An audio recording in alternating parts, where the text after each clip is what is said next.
Hello, world. Welcome to the Speed Strength Show. I'm Tommy. And I'm Braden. And our sports reality TV.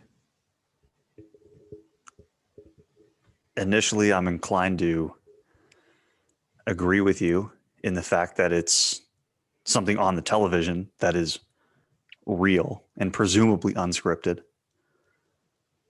So I think from like if you're asking are sports like real and live television, I would agree with you. I don't think it fit the bill of like a reality show the way we think about like Survivor or The Bachelorette or something absurd like that. Yeah, I mean, when I think about it, I think it's a yes as well. I didn't think about that at all until like a few days ago.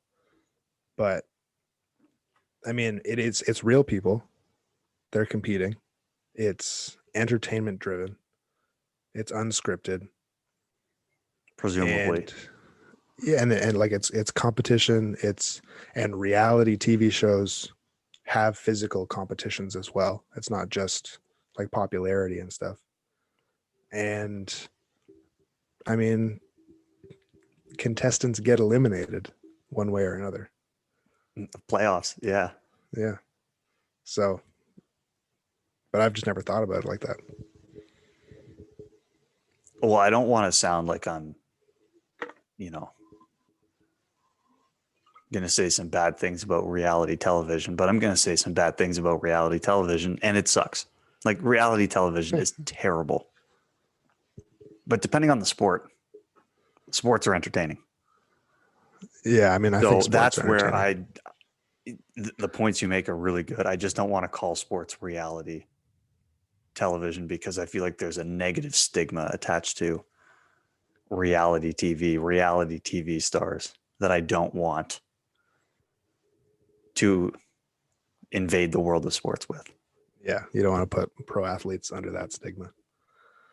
No, I mean, some of them are not like some of them are good people. Some of them are not good people. Most of them we probably don't even know because they're strangers to us and we've never met them. Mm. But I feel like there's immediate, like if you met somebody for the first time, like you're at, I don't know, you're at some social thing that you're not allowed to do now because the Rona's everywhere. Mm. And you're like, hey, what's up? I'm Braden. They're like, hi, I'm so and so. And you're like, what do you do? And they're like, I'm a reality television star. What's the first thing you think of? I Like, mean, the I already first, have negative thoughts going through my head. I'm like, I don't yeah, like this person. They suck. yeah. I mean, I don't know. Like, I don't know that they like my first thought about reality TV is Jersey Shore, which I haven't seen, but I've heard a lot of bad things about. And then I think about like Big Brother and The Bachelor and stuff like that, which I also haven't seen. I've seen Big Brother, and it's eh. I don't think I would enjoy The Bachelor, but I don't know. I like to think that they're not bad people or annoying. I think So I shouldn't say bad people. They're annoying people. Like, I've already decided, if someone said I'm a reality TV star, I've already decided I no longer want to continue that conversation with you. I want to go find someone else to talk to. I mean that's fair. I do think I mean I feel like everybody has bad moments on reality TV. I wonder how much of it is an act, honestly, as well. Uh, So that begs the question, I guess, is sports more reality TV than reality TV? Because I feel like reality TV is probably more scripted than sports. I mean, it could be Because sports scripted. Like, should be unscripted. yeah, there's also, I imagine, like there's producers for reality TV, which are probably like influencing, like they're, I don't think at the beginning of whatever season of Big Brother or whatever season of Survivor or whatever, like everything is just set. I don't think that's the case. I think it changes based on who goes through, what relationships form, and what drama exists inherently, and then you try to exacerbate that because it's about the drama.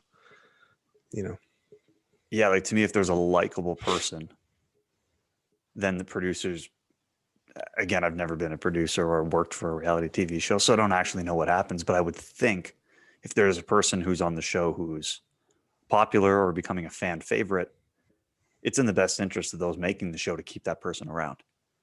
Yes. And like you said, if two people hate each other and they're just going at it and they create all the drama that everyone's looking for, well, you don't want to remove either of those two people because they're the fire and the gasoline that you need to create all kinds of fireworks, right? Mm-hmm. Yeah, and that's then if right. someone's just kind of like quiet and doing their thing in the background, you're like, we got to find a way to move this person out of the show because they're not contributing anything to the popularity of it. Yeah, yeah, that's right. That's right. I will say though, and I mean, I assume this counts as reality TV. I'm starting to think reality TV is a pretty wide umbrella. But like the competition based shows where the competition is the show, it's not like competitions are happening, but it's a popularity contest.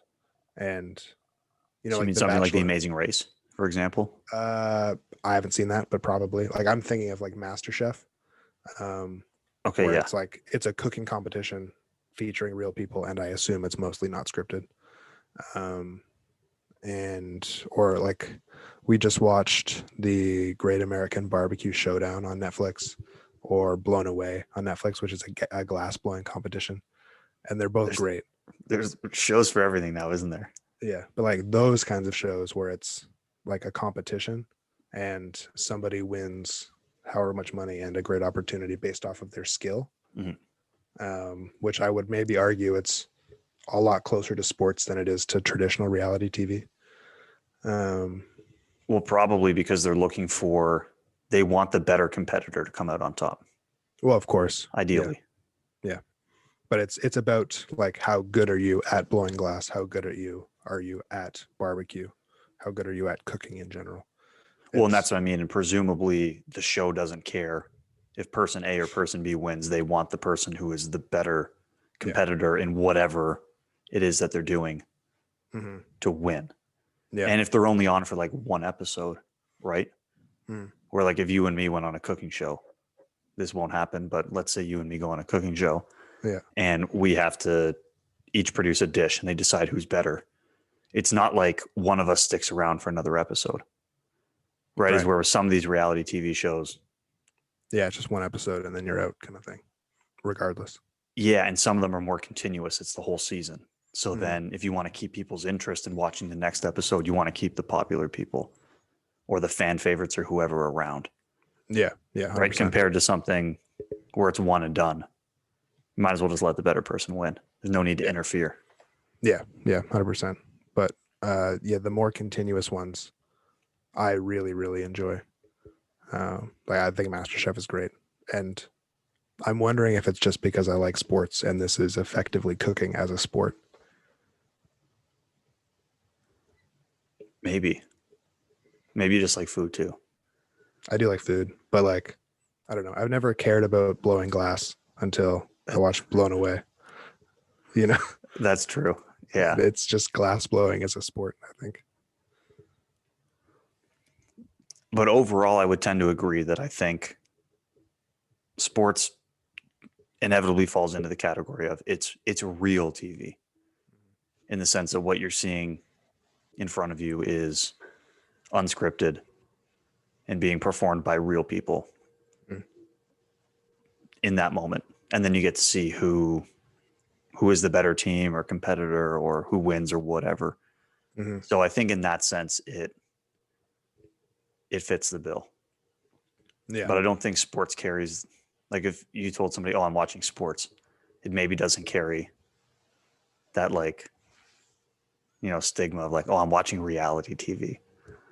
No, I'd say it carries maybe a different stigma. I don't know if you'd call it a stigma, but there's or a whatever different the perception word. around it. Yeah, perception. And Yeah. so that's the thing. I would say, yeah, they're both real, but the perception that's associated with both of them. Yeah. Probably different. Yeah. So I would say sports is reality TV, but reality TV is not necessarily sports. Oh, reality TV is definitely not sports. Yeah. Another part of the definition was I did look up the definition to make sure. There's a definition for it? Yeah. The definition wow. for reality TV, television programs in which real people are continuously filmed, designed to be entertaining rather than informative. which I feel like that's accurate. That's And yeah, sports is entertainment. It's not information versus other things might be information. sports is purely entertainment. Yeah. But there are some reality TV things that are more like quiz shows, I guess. Like Jeopardy. Is Jeopardy reality TV? No, that's a game show. Oh, that's I feel like different. game shows are a completely different category. Okay. Like All right. Jeopardy, Wheel of Fortune, Yeah, that Who could be Wants to right. Be a Millionaire, That could Deal be or right. No Deal. I don't know what else is out there. But to me, those are Price is Right, probably the most famous game show of all time. Yeah. Last one I list. But to me, those are game shows, and that's Yeah. different from reality TV and different from sports. Hmm. Just like football and Monopoly, I wouldn't consider like one's a sport, one's a game, for example. Like, Yeah. They're both kind of games, but yeah, I get you. yeah, Yeah, I get you. That's right. That's right. Hmm. Interesting. Pretty crazy. I mean, the ideas I think that some people have to like, let's make this a competition show or let's make this a reality show. It's is nuts sometimes, but then I mean, it's always pretty cool and entertaining at the very least. yeah. I feel like they're always rolling out new game shows too. In Yeah. particular, like a different way. Like, how can we put a spin on this game or make this, Yeah. whatever. Like, there's always different stuff. I don't really watch a lot of TV, so I don't know what's out there. But Yeah. That's fair. um, That's fair. But that just reminded me of like the different like training things that we've done and like interesting ideas at the very least that we've had that end up maybe not being good but entertaining. And I mean, not for the purpose of entertainment, for the purpose of information, more so likely. But but they've been fun. well, at the very least, you get an idea and you go, "This is feasible. I could try it. Mhm. Let's do it and see what happens." Yeah, it might work. Right. And just like all these TV shows or probably different sports or whatever, someone had the idea Hmm. and some of them work really well and some of them flop. Hmm. But to me, it's about the process of like trying stuff. Yeah, and then you learn. And that was, I mean, yeah, obviously we're talking about training experiments that we've run that did or did not work. Um, Using but ourselves as guinea pigs yeah, effectively. using ourselves to be clear. Um, but the biggest thing that I think is reaffirmed in trying these different experiments is that it's important to experiment as a coach. It's important to experiment on yourself, ideally. Yeah, it's probably on a lot of aspects, probably like ethically and also probably performance wise, best that you play around with a new idea with yourself first to get a feel for it before you end up using it on athletes you're working with that are still like competing in their sport. And it could potentially be, you know, a disaster if it doesn't work the way you Yeah. intended. But yeah, I think you make a great point that it's, to me, that's one of the more underrated things about coaching is that, are you still training? Are you still doing something to stay in touch with the work that you effectively prescribe to people? Right? You don't necessarily have to be competing at a high level or training for anything in particular, but like, to me as a strength coach, if you don't get into the weight room, 3 or 4 times a week and practice your craft, like I can't imagine being a strength coach and not lifting and not training. Mhm. To me, it doesn't seem right. Yeah, I do agree with that. Like there's been times where I've gone through like dips in motivation, I think, for training and just not knowing what I wanted because I've always had a reason, like something I'm training for. And when I stopped caring as much about powerlifting, then I found it harder to go to the gym. Like what am I doing this for? And in those times when I was like less frequent at the gym, and especially during this pandemic when I haven't been, or during the first closure wave, I guess, when I wasn't training nearly as much, um, definitely found it harder to be in touch with the movements and stuff and the cues and things like that. And like I still know, like I still can see what people are doing and not doing, but just it doesn't feel as instinctual, I guess, if you step away a little bit, you know. Yeah, I think that's a good point. Like that you bring up that it not only helps you stay in touch with, what sort of things can we do? What are the effects of I'm going to try this training plan or I'm going to try this idea. And now by using myself to do that, I can get a feel for maybe what my athletes are going to go through. But like you said, even just getting to, you go with a fellow coach to the gym and you get to see them move, you get to see them do stuff. You have discussions about things.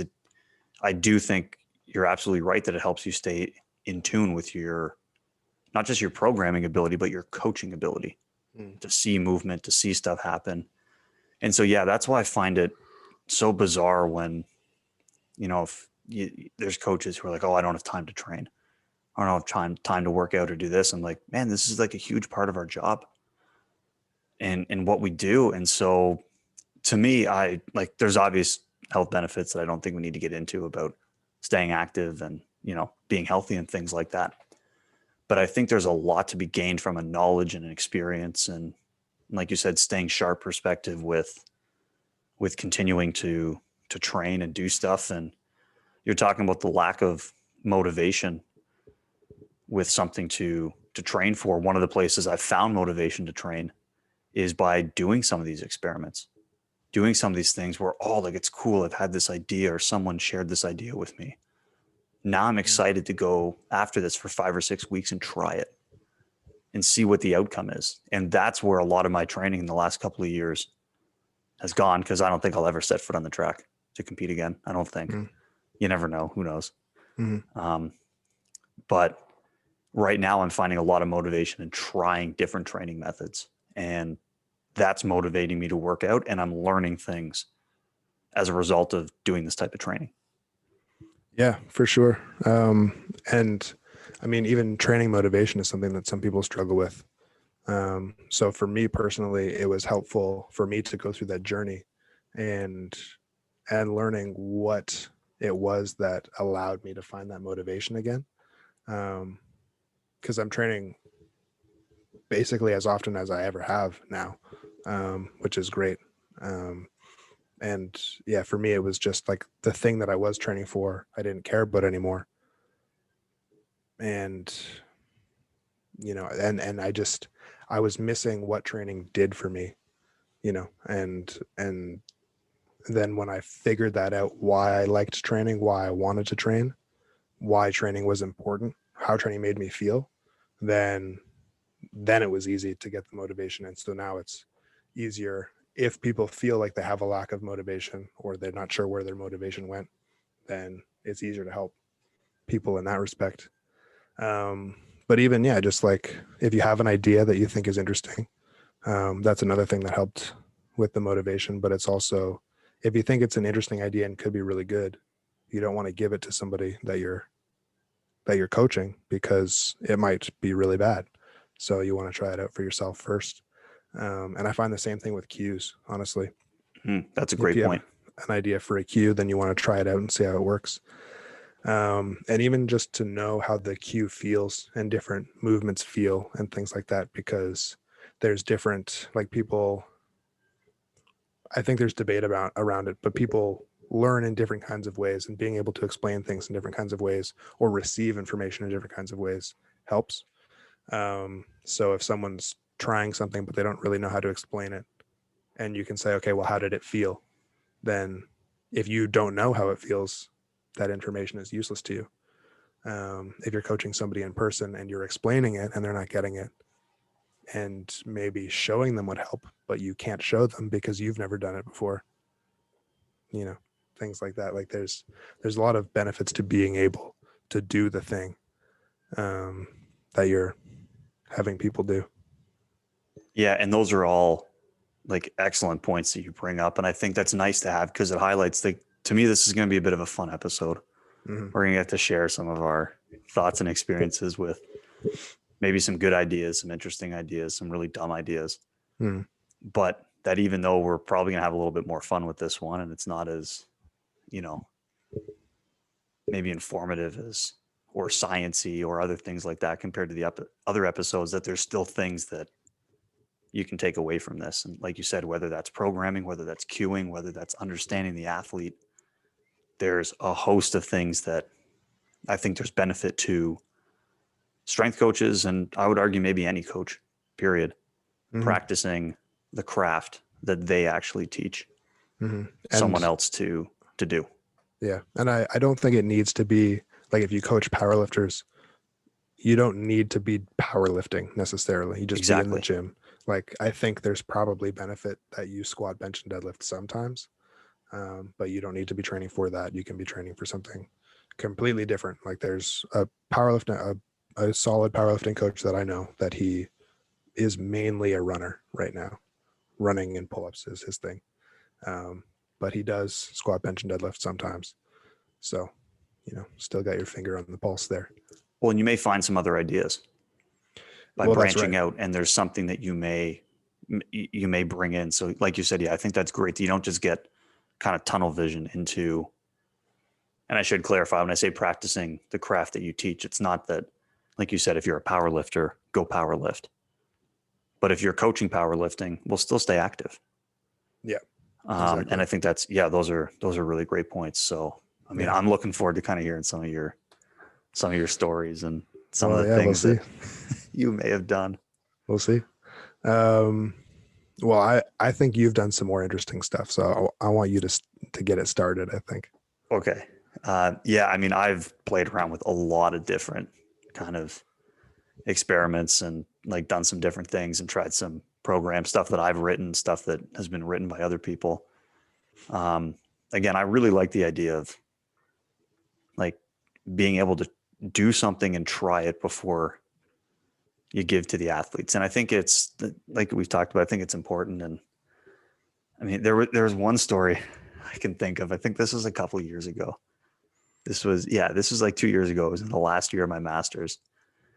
And I remember we had changed up a little bit what we were doing with some of the athletes. Like we had sort of like a traditional structure on a certain day of training. And I'd been playing around with some stuff. And I was like, okay, I kind of like what's coming out of this. I'm gonna give this to the athletes to do.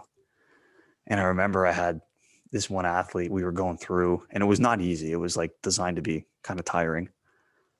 And at one point I like gave her a cue. She was like slouching over in a lunge. And I was just like, hey, like, show me the logo on your shirt, like stay tall. And she just looked at me and she's like, will you try this? And I was like, funny you say that. Hmm. I have tried this. And then I decided I would provide it to you guys. So I think, yeah, like it's just kind of a funny story in the sense that I was like, oh, I mean, it was a bit of a joking, sarcastic comment on both ends of that. Hmm. But then it's like, yeah, if I hadn't tried this, if I hadn't done this, then who am I to tell that athlete that, like, maybe I do have unrealistic expectations, or I shouldn't, be expecting those certain things. So that was something like that sort of made me realize, okay, doing these experiments, trying this stuff, working through something before giving it to the athletes is probably a good idea. Um,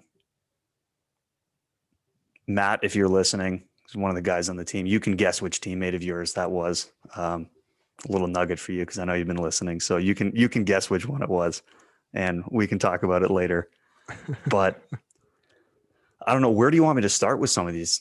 Like, do you want the dumbest one? Do you want the one that was the most tiring? Do you want what I thought was the most creative? Like, Let's maybe save the. Actually, let's start with the most creative. That's fun. Let's start with the okay, most creative. the most creative one, actually, this is going to be a couple episodes removed because we're filming now for later. But Yeah. the hypertrophy one was recent, Hmm. and I'd say probably some of the most experimental or interesting stuff I've come up with has been playing around with the hypertrophy stuff, whether it was doing the heavy hypertrophy work Hmm. with every set to failure.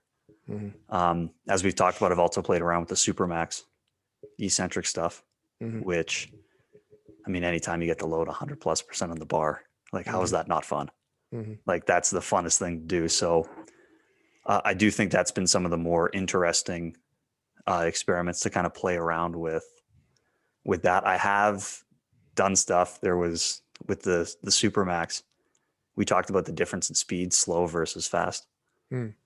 I have played around with like dropping off of some s- stupid high boxes Mm. to get that fast eccentric effect. So that's probably been the most interesting stuff. And now I'm curious to play around with this sort of intermittent hypertrophy that we've talked Mhm. about, where I do a training block and then hit the hypertrophy hard for a couple of weeks and just see what happens, because I tend to have swings of like higher and lower weight.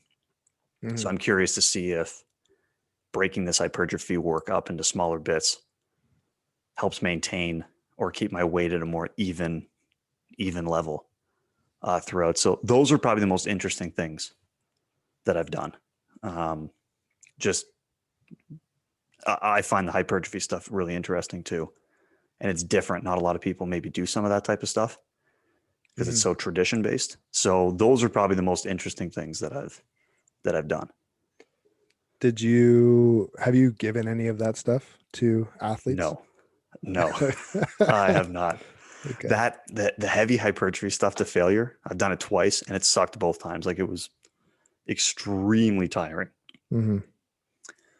And the supermax stuff, I just don't think I haven't worked with an athlete yet where it was either A, they were at the level that they needed that. There was still more foundational or fundamental things we could do to improve performance, or I haven't worked with an athlete where I felt like that was worth the risk Mhm. to try and do, especially with like team sports. Yeah.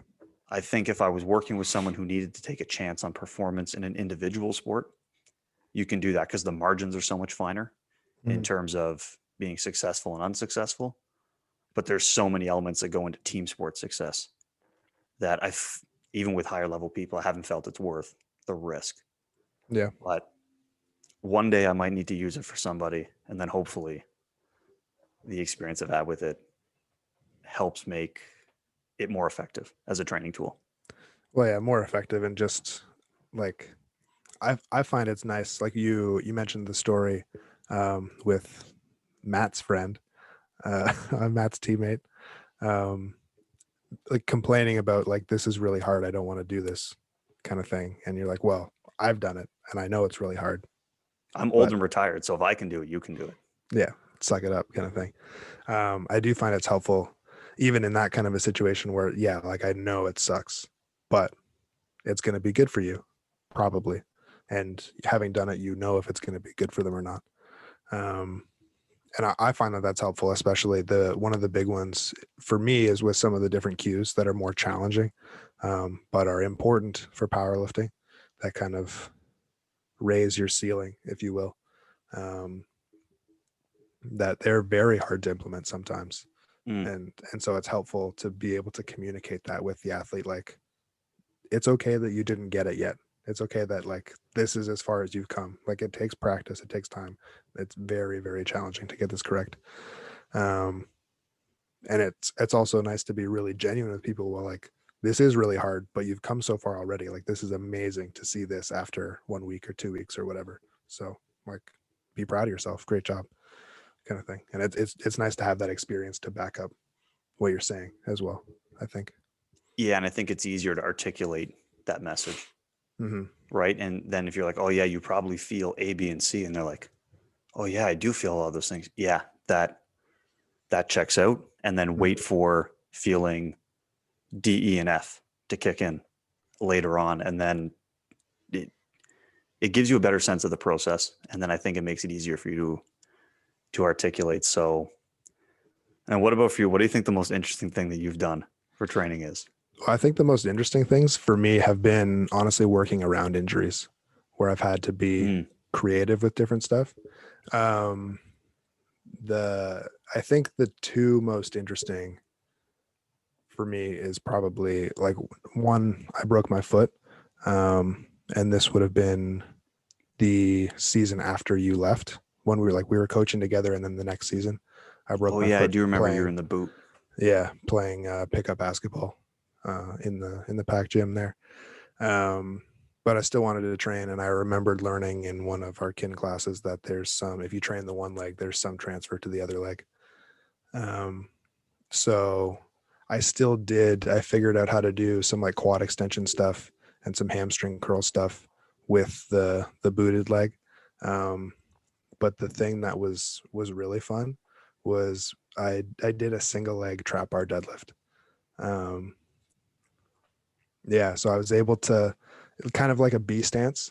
Um, so I was able to stand inside the trap bar deadlift and have my right foot was broken, so I was using the left foot, um, and the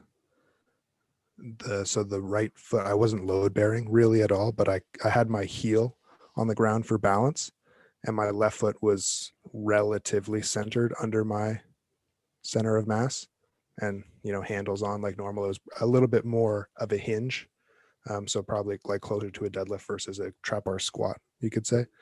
But I was able to push it pretty heavy. Like I got up to like 400, over 400 pounds with that, and it was pretty fun.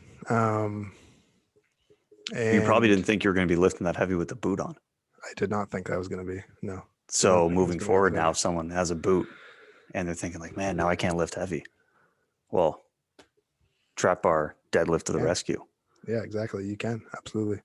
But yeah, that one was fun, just to be able to still lift heavy and still challenge obviously the single leg musculature, and still challenge the back musculature in a similar way to a deadlift. Um, and like I don't, if anything, right now my left leg is weaker, so I don't have like a side to side imbalance that you know would be traced back to that. That's what I was going to Um, ask. Did you test it going on the other side, like and so switching like feet, just to see if you could move anywhere close to the same load? No, I didn't. But you know what? Oh, Now that I'm thinking about it, I might want to try to do this again, like intentionally, like a single oh, leg trap bar deadlift, like but true. on both legs. I might want to try it. Like I'm excited about it again. Um, but no, and that's the other thing with all of these. I wish that I took better notes, because like some of the more interesting stuff I did earlier in my uh not training career, because I was in high school and then I was under like the strength coaches for the football team. But before I got into coaching anybody, well, I mean, I was working with you, but then like I wasn't really in charge of anybody myself until more recently with powerlifters. So my note taking wasn't amazing back then. So I wish I did like do some more testing and things like that to see how well these things worked. But there isn't, yeah, any noticeable side to side differences that would be traced back to that anyway, um, which is good to know. And We'll then the call it other one, probable. yeah, yeah, I'll call it probable. At the very least, it was fun. There's a stimulus there. I remember I still wanted to do some explosive stuff, so I played around with different like med ball throws and stuff as well. Mhm. Um, I did, yeah, some kneeling ones, and then I did one where I was on my back, so I was supine, and I like had the ball overhead, and I was throwing it like down the length of my body, so like it's going horizontal relative to the ground. Oh, and like toward a wall or something. Yeah, but for me, it's down, so like explosive, Yeah. like with the lats and the core and everything, which I thought was kind of creative to do that. Um, and the other one that I thought was interesting was when I was still playing football. There was some weird shoulder injury that I had, some kind of impingement or something that hurt when I bench pressed. And I'm not sure about overhead press. I think I was still able to do overhead press. So I was going a little bit heavier with that, but no bench press. And my main like horizontal pressing movement was landmine press, half kneeling, single arm landmine press. Um, I remember you landmine pressing a lot the year that we were working with basketball. Yeah, that was why I Was had a that what? shoulder Okay. issue, and for whatever reason that was completely pain free, but bench was not. So it was kind of, yeah, interesting to push because I was getting into like heavy triples and doubles and stuff with those. which traditionally people would not do heavy doubles or No, triples with that. Like I'm they'd view it as complete accessory, 8, 12 reps, yeah, and pretty I moderate mean, load.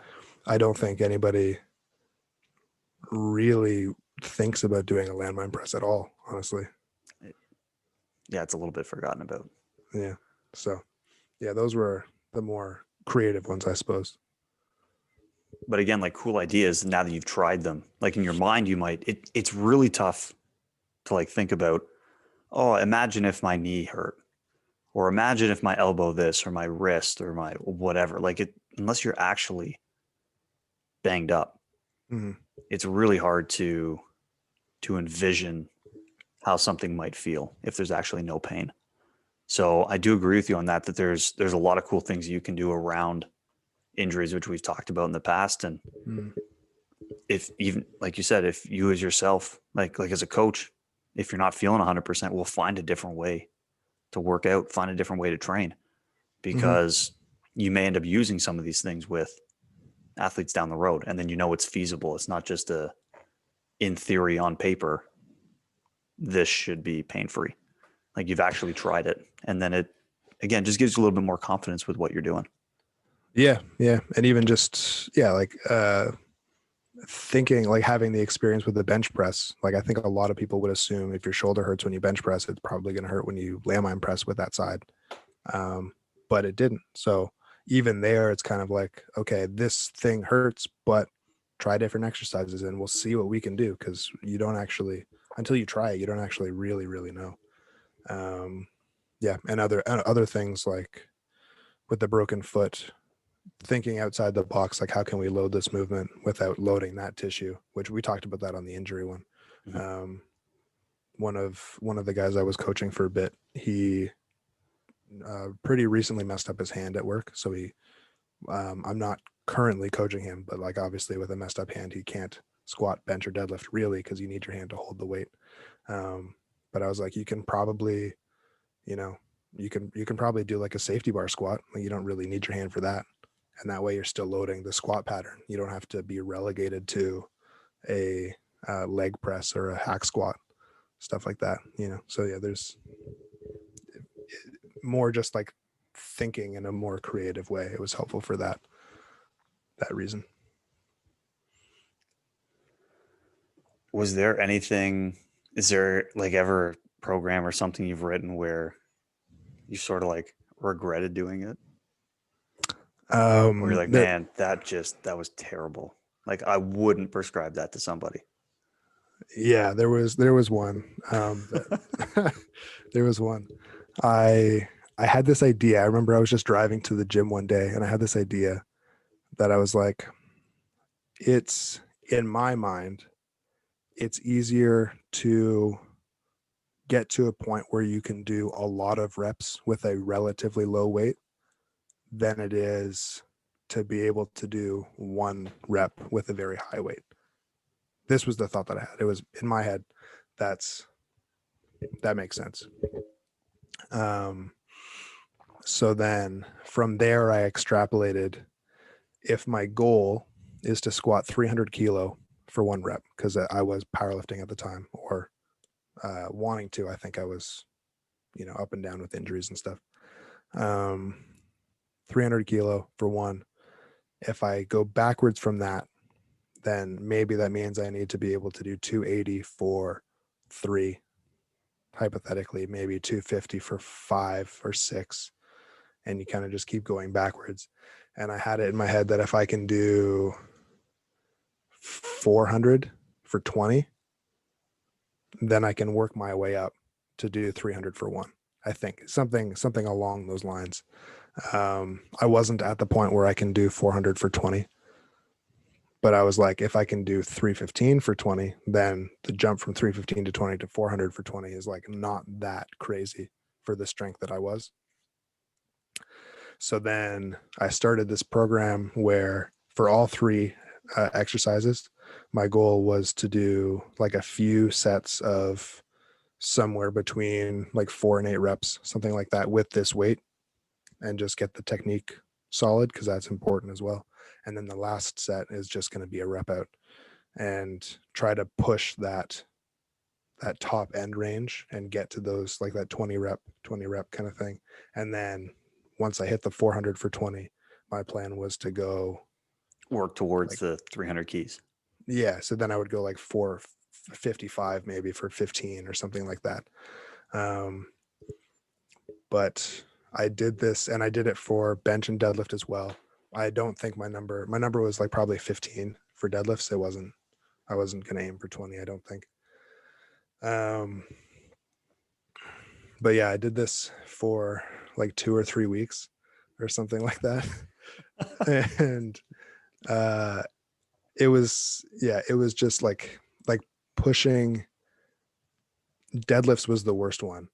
Pushing that to like relative failure, like a full rep out, is a nightmare. And I don't know if I like forgot my straps the one day or whatever, but I did a rep out set like fully hook ripped. I think I did a couple rep out sets fully hook ripped, which is, I don't know if you've ever done hook rip. I will only hook grip a bar. Okay. Yeah, like I can't grip the bar any other way now. Hook grip. Yeah. Forever So now. it's very, very painful when you start. Yes. Not pleasant. And the pain at high weights never really goes away. And the pain at high reps, I can confidently say, never goes away. But yeah, that was the day after that deadlift set. It just took the life out of me. Like quads were cramping and back was fried, and it didn't help that on top of that, like I wasn't making any progress in the reps I was able to do with the squat and with the bench. So I think that day I did like 400 for like 12 maybe, something like that. It was brutal. So yeah, I mean, and maybe it would have turned into something, but after a few weeks I was like, this isn't worth it. So safe to say no one's getting that program. No one's getting that program. Okay. But I did have an idea more recently where I was doing something similar, where I was just starting with like really easy technique stuff. This was as I was getting back into the gym after quarantine. And then like it was fun for the first couple sessions because I felt like my lifts were getting better, more technically sound, like smoother, feeling like an athletic squat, not just a strong squat, if that makes sense. But it was kind of boring, and I was like, maybe I'm not challenging myself enough. So then I added a set at the end that was not a full rep out, but like a rep out to like an RP 8.5 or something like that. So it's close anyway. Pretty exhausting regardless. Yeah. And I gave myself a cap, like 10 reps is my cap because I don't want to do more than 10 reps. So, and if I can do 10 reps, then I'll bump the weight up by like 20 pounds or something next week because I don't need to be doing 10 reps. So, and that was nice and I did make some good progress with that, which obviously noob gains from detraining. But I think a big part of it was just that I was challenging myself and I was excited to challenge myself, even though it was something that sucked. And I've taken that and given that concept to people, where if people are feeling okay, but they're not making a ton of progress, maybe you just need another 1 or 2 hard sets. And this is a way we can get another hard set. And for some people, it works really well. For some people, it doesn't work as well. So, yeah. Well, at least there was like but again, I think that's the benefit of trying that stuff. You tried something, you're like, this doesn't work. Yeah. Because of whatever reasons. Now I can retool it. And now it's a tool in the toolbox that you can potentially use for people. But if you hadn't tried it, if you hadn't trained it yourself, you would have just been blindly handing that to somebody going like, let's see if this works. Yeah, and then exactly. It's a disaster. Exactly. So, yeah. Was there anything? Well, I guess you said the hypertrophy stuff. You're not giving that to anybody anytime soon. No, but it wouldn't be because I don't think it would work. Right. Other reasons. I think I've done it enough. It's just I don't think it's necessary for anyone that I've worked with to this point. Yeah. But it's a tool where if I thought it was going to be beneficial, 100% I would prescribe it to somebody. Has there been anything that you tried that you were like, that just didn't work?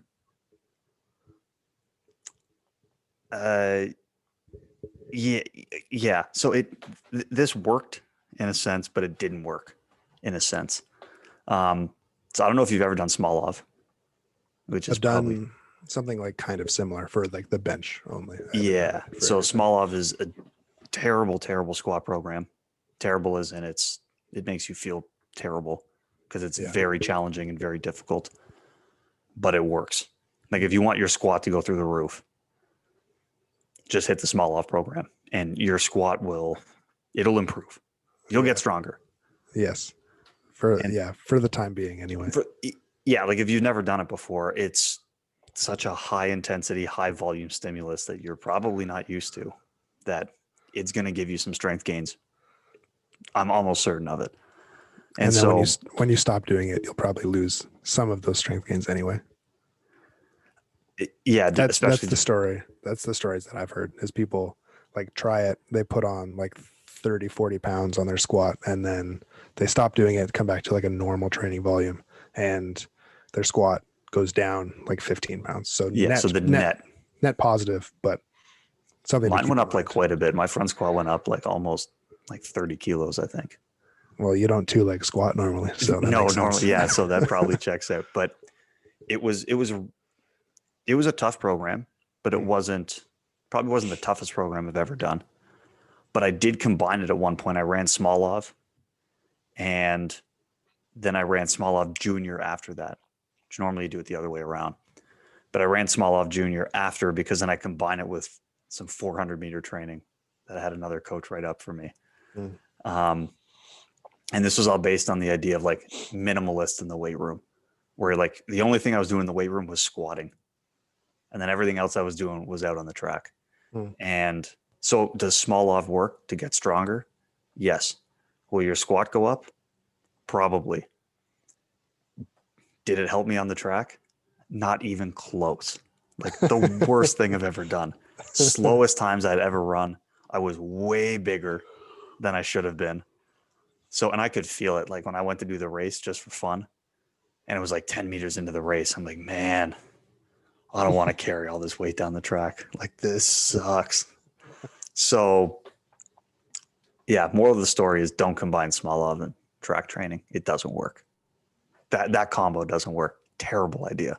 Mm. So you need to do something to, as we've talked about before, stay reactive, kind of stay springy. Strength is an important quality in a lot of sports, but you can't just go all in on it. And I was 50-50 on it, but there was someone who I had heard, they were like, well, honestly, the only thing sprinters need to do in the weight room is squat. And I was like, all right, let's try it. And that's basically where it came from. And it doesn't work, but I mean, that it was fun to try regardless. I think that principle of like the only thing you're doing in the weight room is squatting, that maybe is true. I think you probably need some upper body stuff, to be fair. But I would be interested to see if you were doing a more normal amount of squat volume and maybe varying the type of squat you were doing. I would also be interested to see if your sprinting times increased like a larger than normal amount or decreased a larger than normal amount like a month or two following that program. Like obviously while you're doing it, it's going to be really terrible, but I wonder about like after you've had time to get fast again, if you've gotten a lot faster.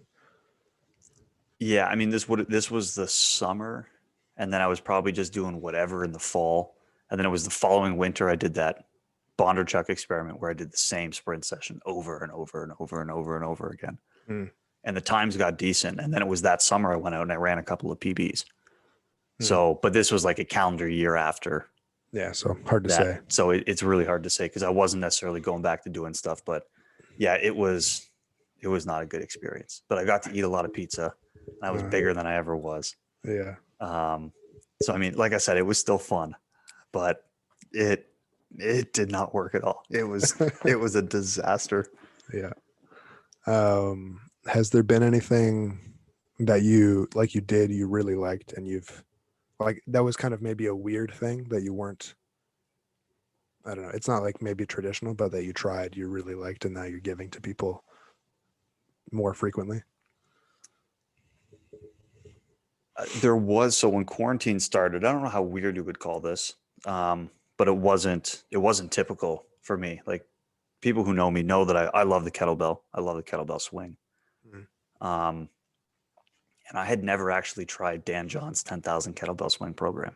Oh, right. Yeah, you mentioned that. So when quarantine hit for the first time, like almost a year ago now, like we're almost coming up on the 1 year anniversary here in Alberta of the lockdown happening, Yeah, I think we're about a week away. which is Somewhere. wild on another note.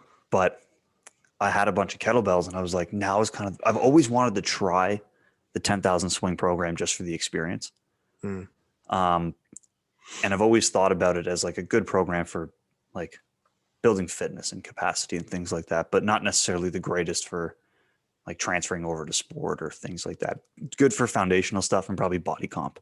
Mm. So I've never found a place to kind of squeeze it in for what I wanted to do. But I was like, man, now I'm stuck at home. I have nothing to do. I only have these kettlebells. I'm doing 10,000 swings. And like it was a lot of fun, Mm. but it was so tiring. It felt like CrossFit. And I don't know if I don't know if I ever want to do it again. It was the most tiring program that I've ever done. And despite being a lot of fun, it was, it was tiring where I don't think I'd want to give it to somebody else. Mm. Like I was dreading, like you'd finish the workout, you're absolutely exhausted. It feels like I just had to run a 400. And then they told me 2 minutes after I finished a 400 that I had to go run another 400 for a different team in a relay or something. Like it was awful.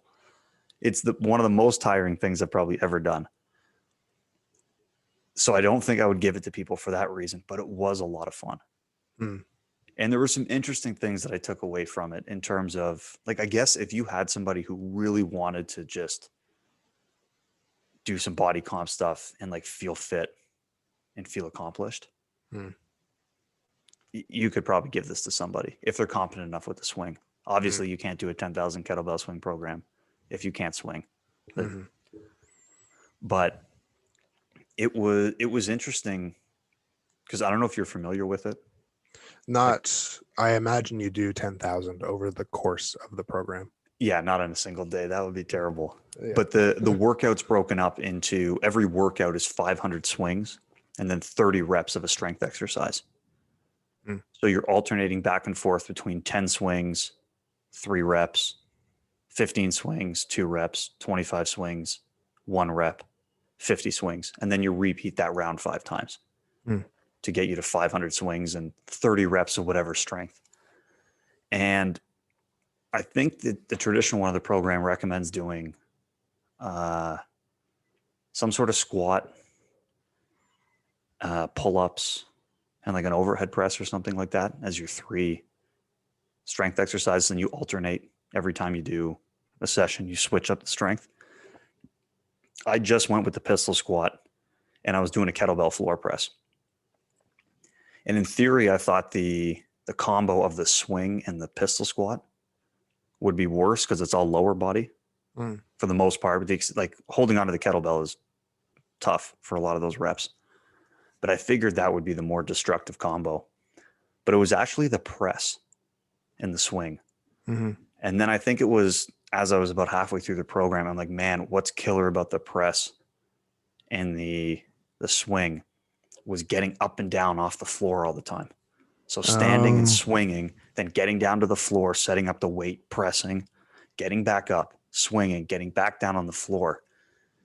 And so one of the things I thought about, I was like, man, I've never actually thought about how many times are people getting up and getting down in a workout, because if you're doing something conditioning based, that can Yep. potentially add to it. And then I thought, there's sports like football, rugby, where you're up and down and things like that. So it did give me kind of an interesting, just I hadn't really thought about it before until I got into doing that program. And I was so tired as a result Mm-hmm. of doing all that work and then being up and down and changing headspace and all this type of stuff.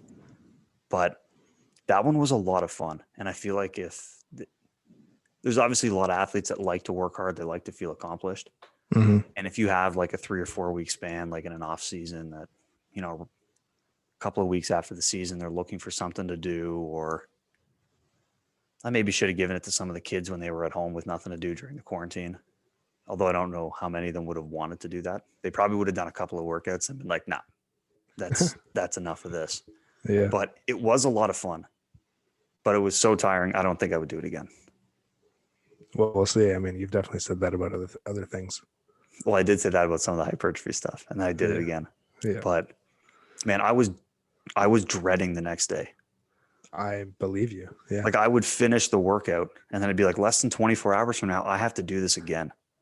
Like, and I had just finished the workout and I was already thinking about, man, I got to do the same thing tomorrow. Yeah. I believe you. Yeah. 100%. But it was a lot of fun. And I mean, you get fit, like everything else you do in your day-to-day life feels like nothing after that. So there definitely could be some positives, but that was probably the most exhausting yet fun program I've ever done that I don't want to do again. Yeah. It sounds so contradictory, but it sounds exhausting. It sounds absolutely exhausting. but I'm glad I know. did it just to be able to say that I've done it. Yeah. I don't know why this reminded me, but like, I think I haven't done a lot of like tire flips. Oh, I was helping my brother like when he was in high school. Like the gym at the school wasn't amazing. And he didn't want to stay after school. And this was over the summer anyway. But he wanted to put on some mass and stuff. So I was like, why don't we just go to the school and flip some tires and stuff? And that worked really well for him. So I was kind of like helping him with that stuff. That's kind of the extent of my experience there, other than like in high school, you do like you flip the tire. That's a football thing. That was a rugby thing too. We have a tire here at the house right now. And one day I just woke up and I was like, I wonder how long it would take me to do 100 flips. And I did 10 sets of 10 and I think like 15 minutes or something like that. And that was really fun to do. But that just reminded me, I think it would be really fun to do something like that. Not 10,000, obviously. 10,000 tire flips. But something like that with tire flips instead of kettlebell swings, I think would be really fun. But Yeah, that would be fun. I bet you JJ Watt has done 10,000 tire flips over his career. Probably. Yeah, probably. The only other one that I wanted to that I thought was interesting that I did was one of my earlier powerlifting programs where I had an idea that I wanted to play with the recovery time, because obviously like bench is a lot less taxing, so you can bench more often than you can squat, than you can deadlift, typically in that order. So I set the program up not in like a this is what I'm doing this week kind of thing. It's just this is what I'm doing, and the weeks are kind of, it doesn't matter. And I've done a few programs where it's like an 8-day week or a 9-day week or whatever. But I set it up where I'm squatting with 2 days rest in between. So squatting every 3 days, deadlifting every 4 days. And I would do like a competition bench one day. The next day was a variation bench with some accessories, day off, and then competition, variation with accessories. So benching twice, day off, twice, day Benching off. a lot then. Yeah. So much more frequent there. And so sometimes you'd get like full off days. Sometimes you'd have a variation bench with accessories as your only thing. Sometimes you'd have squat, bench, and deadlift all on the same day. Also, those are the days you're dreading. You're like, man, I got to go in there and do all 3 of these lifts. Yeah, it's tough, man. Sometimes it gets tough, and the day that it happens isn't really up. I mean, it could be up to you, but based off of how I wrote the program, it wasn't. So sometimes you've got a day off on Monday, which is pretty strange for most people, I think. Sometimes you've got your squat, bench, and deadlift on Sunday after you're hungover from going to the club Saturday night. But yeah, that one was interesting. And it did, I don't know how much of it is predicated on the fact that it was the recovery time versus just whatever, volume or program that I was running. The volume, I think, was pretty standard to what I would have been doing other than its higher bench frequency. Mhm. But it worked really well. And like my back did start to hurt at some point through it, which has happened with the majority of programs I've written for myself. So that's also nothing new. I think that's majority of powerlifters too. It is the majority of powerlifters. Like, I don't know if there's any powerlifter who's never had something feel not right in their back. They haven't been in the sport long enough, if Yeah. that's the case.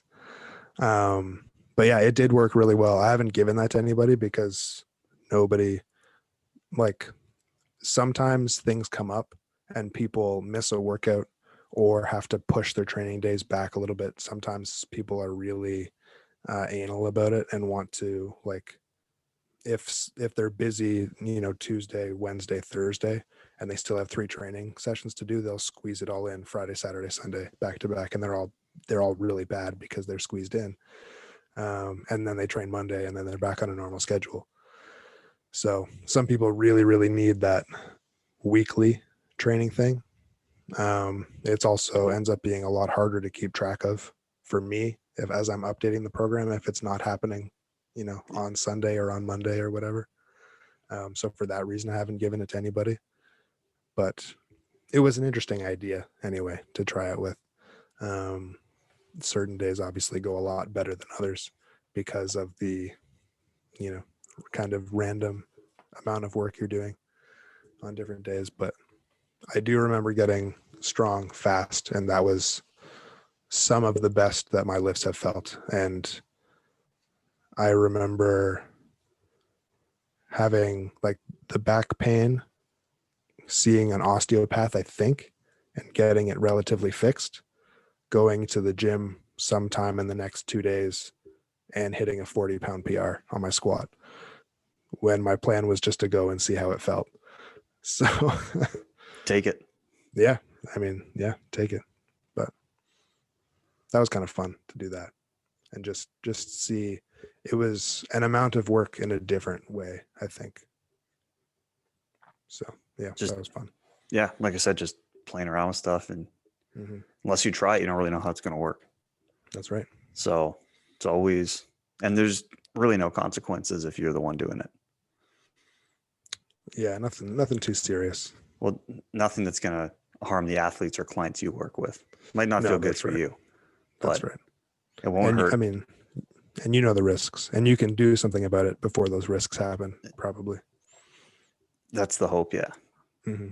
So one thing, this is going to be completely out of order because we're filming this for a later date. But I had prescribed to you some music to listen to, and I wasn't sure if you've listened to that music. No. Oh, you haven't checked out the Covers album? No, I didn't. Oh, okay. I didn't. I completely forgot. I did. I think I remember that there was something that I was supposed to. Oh. That's too bad, because I was in the gym this morning and I was like, what am I going to listen to today? And I should have, but I'll check that out Friday for sure. I'll check that out. Okay. So yeah, I was just thinking, because we did talk about the hailstorm stuff. This would be when someone's listening to this a few episodes ago. Yeah. And so then I wasn't sure if you would listen to some of their cover stuff, and if you had picked if there was one that jumped out at you. Because again, I don't want to bias you. No. In telling you what my favorite one was and influencing that decision potentially. No, but maybe I'll have listened to it before we record the next one, which will be in order for the listeners. Yeah. So they'll think I listened to it right away until they listen to this one. Then they find out. Yeah. But no, I didn't listen to that yet, but I am excited to listen to it. So I'm going to write it down for sure. Because I like to listen to different stuff in the gym. But what I've been listening to the last couple of times when I was lifting was the old Madden soundtracks. Just found that playlist on Spotify and oh, that's sick. Shuffle play. Yeah. And like some of the songs are really, really solid. Some of them are not as solid. But you know all the words of them regardless, because you've heard them so many times. Yeah. And it's cool because some of them were like, I remember when the game came out and I was like, that song's sick. And I tried to find it on YouTube or whatever, and I couldn't find it, but it's all on Spotify. So yeah, some of my favorites were from Madden 07. Did you have that one? I did. Madden 07 was a good soundtrack, man. Yeah. Um, I don't remember.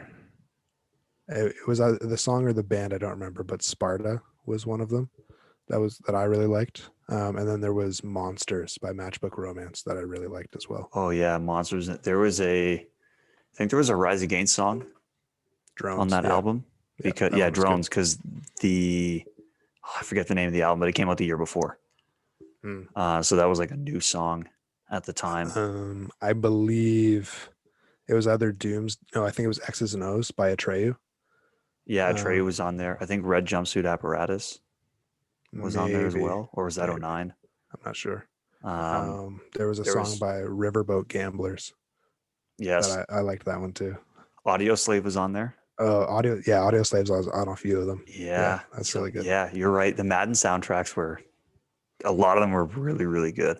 Yeah. So there was 07 last week sometime, and then 09 this morning. So Yo, that's sick. That's sick. Yeah. How about you? Man, I haven't really listened to anything like out of the ordinary. It's just been a lot of like the usual stuff. Yeah. So bouncing between, especially when you hit like those like custom playlists that are just for you, it bounces from like an 80s sounding synthwave song to like death metal. And then it goes into like, it goes back, like it's just the roller coaster of highs and lows. So I feel that's what I've been doing, just using like the custom playlist, and we've gone all sorts of different places. But I have been trying to throw some more like synthwave stuff on in the weight room to get the athletes in there to hear that type of stuff. Oh, true. Yeah, because and then I can play air bass and air guitar along with it when they're like in between sets or something like that, and get some practice in. Nice. So that's what I've been doing. True. Yeah, a whole other avenue for music listening for you now, back in the gym with athletes and stuff. Yeah. So, but yeah, it's been, like I said, been a roller coaster of like just very poppy, synth wavy, kind of like, oh, this is fun, to like just the heaviest of metals. So, which is okay. I feel like for a lot of people, that's probably too much, like up and down, but I almost don't even notice it anymore. So, I mean, when I make playlists, or when I used to make playlists on my phone, it was just kind of whatever the newest songs that I heard and liked were. And sometimes the genres were similar and sometimes they were different, but because I listened to them on the same playlist in my head, they're the same thing basically. Yeah, it's the same stuff. It's not really that different. Yeah. That's cool. Yeah. Good app. That was fun. That was fun. I didn't know some of the things that you did. So that was, like I said, it was just fun to share those experiences. So yeah, and fun to learn from them for sure as well. Yeah. So, I mean, if anybody in the audience has anything that they've done that they think is cool or interesting or terrible or whatever, I mean, we'd love to hear them. Absolutely. Maybe we'll share them on the next episode if anyone wants us to do that. Or questions, concerns, other things to talk about, let us know on Instagram. Speed Strength Show, Speed Strength Performance, Braden Southern. And yeah, that's it. I think that was our cleanest transition episode, maybe. Possibly, yeah. Yeah. I feel like we get in recording mode. I haven't really. Well, you didn't have to say something about there not being a transition. So here's the transition. So it must have been all right. Yeah, exactly. So anyway, that was the Speed Strength Show. Thanks for coming along, world. We'll see you next time. Peace.